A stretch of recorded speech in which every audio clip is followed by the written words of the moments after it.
Guys, good afternoon. Ito, hindi ko to i-off or i-silent ang i-mute ang ni Nora. So, pakinggan natin Andito na yung ating 25 days old na mga biikis, kaya ito i-play natin. Pakinggan nyo to kasi Tagalog naman to No, minsan hirap lang si Nora magbigkas or hindi niya alam sa Tagalog, pero ito okay naman.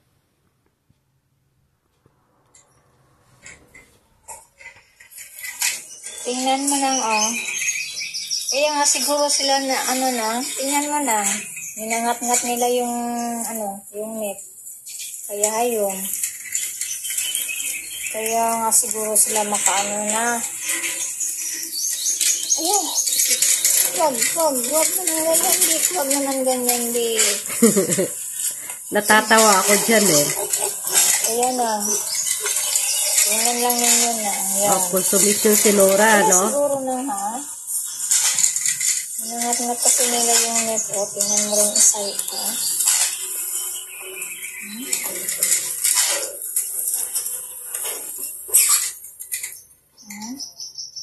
Lahat sila.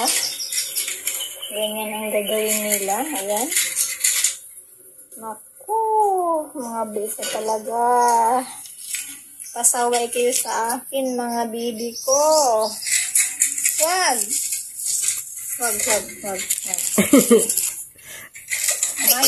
Umayos kayo. Kaya maano kayo, Kaya siguro nang,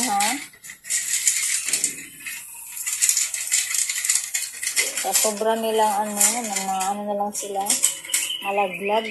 Malaglag ba yan? Ayan. Hindi yan tatalon. Sasampa lang yan. Ngayon lang sila sumasampa. Yan si Babsi, umupo pa, Nakakatuwa din naman, akala mo siya tao, No, napagod na rin siguro sa kakahiga. So, ayan. Kaya tuwang-tuwa ako dyan sa araw-araw. Natutuwa talaga ako. So, ito naman. Ito naman ang natin. Ito naman ang ating tingnan. So, tapos, teka. Hala. Dito. Wala po, Nenji.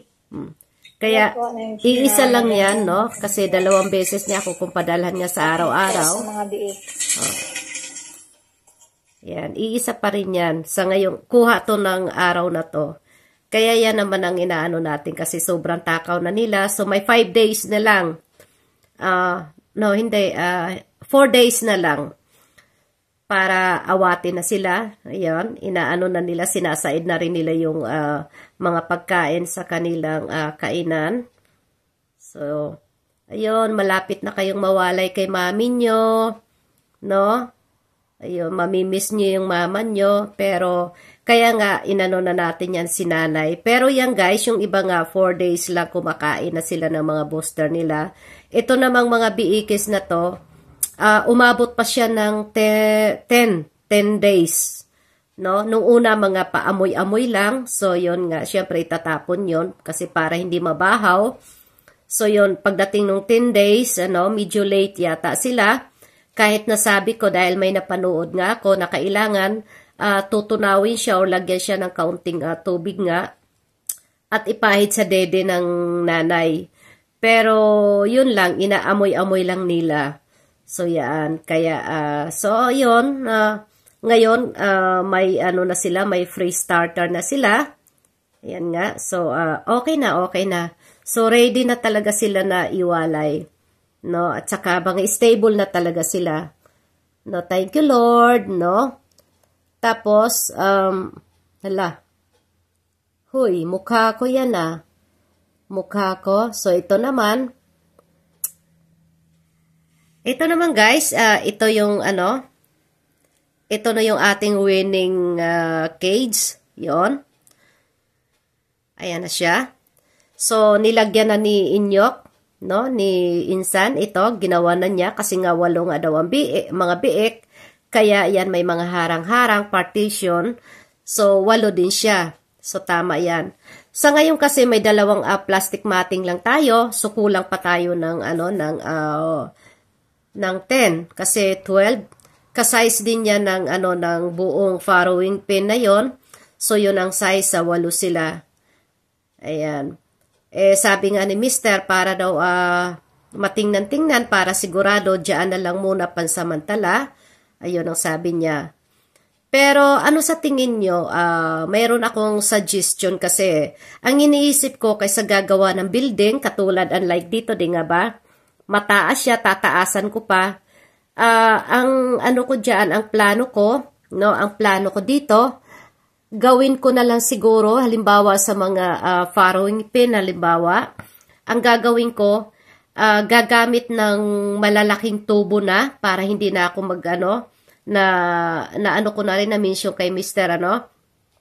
Malalaking tubo na yung aking gagamitin, yung parang ni Denmark, yung ng mga aso, yung bahay ng mga aso, so ganoon. So tataasan na lang siya, tapos bubungan, no, at saka para movable siya kung saan ilalagay. So maghahanap na lang ako ng pwesto, halimbawa doon sa may mga puno, tapos ayun nga, bububungan yung taas na yan, no, mga malalaking tubo ang gagamitin, tapos luwagan, at saka yan, lalagyan na lang ng, lalagyan siya ng bubong, yun na lang siguro, no, para siguro mas madali siguro yung ganong pamaraan, at madaling gawin, at siguro naman din sila ng ilang taon. So yun. Ang ginamit kasi dito, wari ko 1/2 yata, 1/2 and 1/4 na mga tubo. May isa pang tawag doon nakalimutan ko na. Round bar yata, parang ganon. So yun na lang siguro ang gagamitin namin sa susunod, no? Para mapaglagyan, dahil ito guys meron na akong bibilhin na gelt. Yon, kahapon inano yun ni Rafi, ni Pael, yung technician na pamangkin din, asawa ng pamangkin. So inano niya, kasi sa totoo lang kung bibilhin yun talaga sa mga farm, nasa 30,000. Mahal naman talaga kapag gelt ready na siya para i-inseminate or bulugan. Kaya nakatawad, or siguro hindi ko alam kung medyo, kasi tagulan ngayon, medyo minus siguro ang yung bintahan ng baboy siguro. Yan. So ibininta lang sa amin ng 20,000, 21,000 yon, pero ibigay na lang ng 20. Para sa akin, okay din kasi minus na, yun naman talaga ang plano ko, na bibili na ng mga ready na pabulugan nga, no? May kamahalan nga siya, pero hindi na tayo mag-aantay pa, kasi mag-aantay ka pa ng 8 months bago yan pabulugan, at saka talagang hinog na siya, hindi na siya, kung sa hindi na siya yung bubot, kasi pangit din naman yung 6 months, 7 months, kailangan anuhin siya ng 8 months bago siya pabulugan. So, hindi na mag-aantay ng matagal. So, sa ganyan, sa 20,000, hindi na siya, fair, yan, mura na kung tutusin. Pero, at saka magandang lahi siya talaga, syempre technician yan. Alam niya talaga kung saang farm yun, at saka kung anong lahi. No? Kaya, umuuna ako doon, umuuna. So, ayan nga, no, ang target natin is kahit mga 5 lang muna, mga 5 inahin, no, kasi sabi nila pag sa unang anak, pangit daw yan na magtabi ka. So tingnan natin sa mga susunod na panganganak, tingnan natin kung pipili tayo ng maganda, yung lahi, ganyan. Kasi importante din kasi sa lahi, no, kasi kung hindi magandang lahi, mahirap or mabagal din ang kanilang paglaki. Ayun. So, sana, no, yun nga. So, ano sa tingin nyo? No, mas okay na yung ganyan, ano, kaysa yung magpapagawa tayo ng magpapagawa ng building, medyo makatagalan, tapos, ayun, gagastusin tayo sa ganyan. So, yun na lang ang aking naisip na lalagyan na lang ng bubong. So, pataas-taasan na lang, so para hindi rin sila mainitan nga, no. Siyempre, andyan na lahat, no, no, palagyan din natin ng, ano, yung solar fan nga, yun na lang. At saka palilima natin, importante yung ano, kasi yung sa building na yon, no, buwan din naman ang inabot kasi dadalawang tao nga.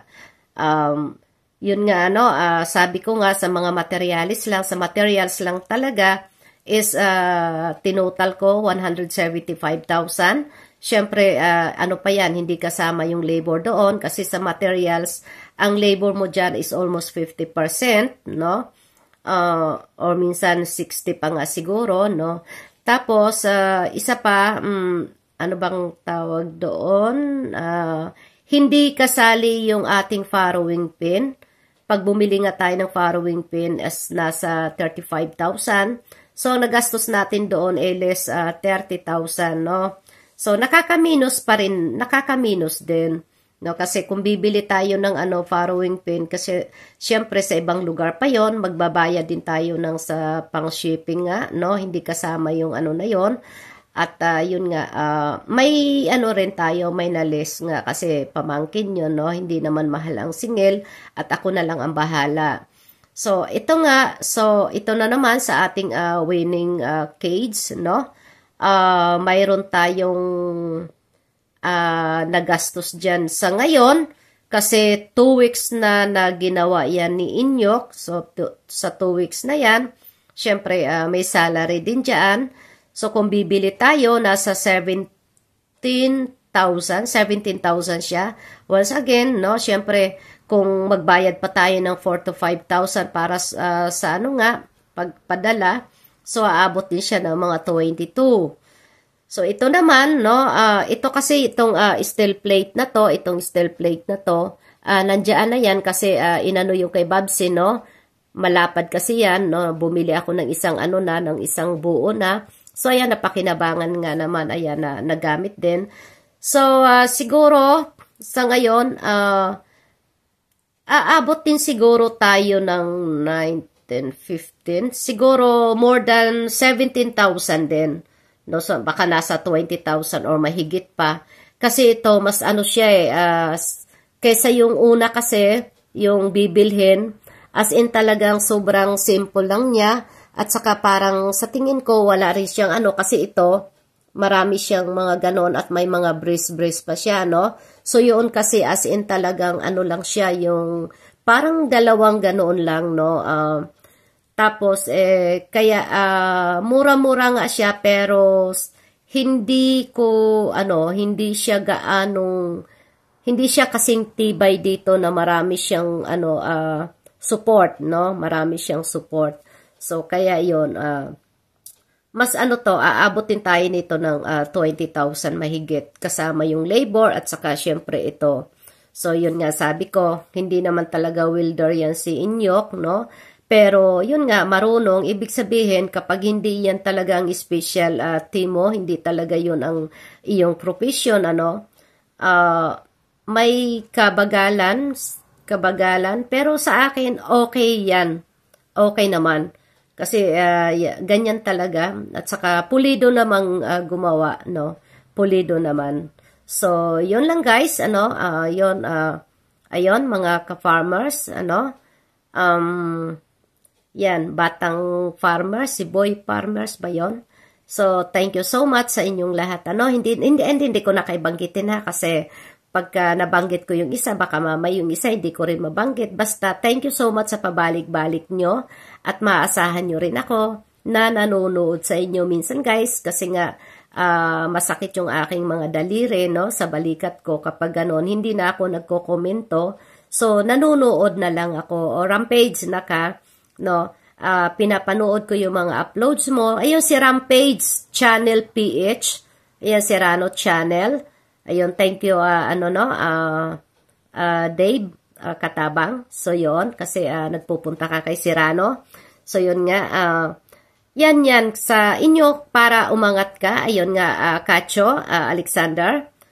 Ano, tawag niyan doon ka pumunta sa mga paangat kasi kung mag-aantay ka lang na maka 1,000 ka, mag-aantay ka lang na yun, halimbawa, katulad ko, naghahanap talaga ako ng ano, kaya nasasub kita, no?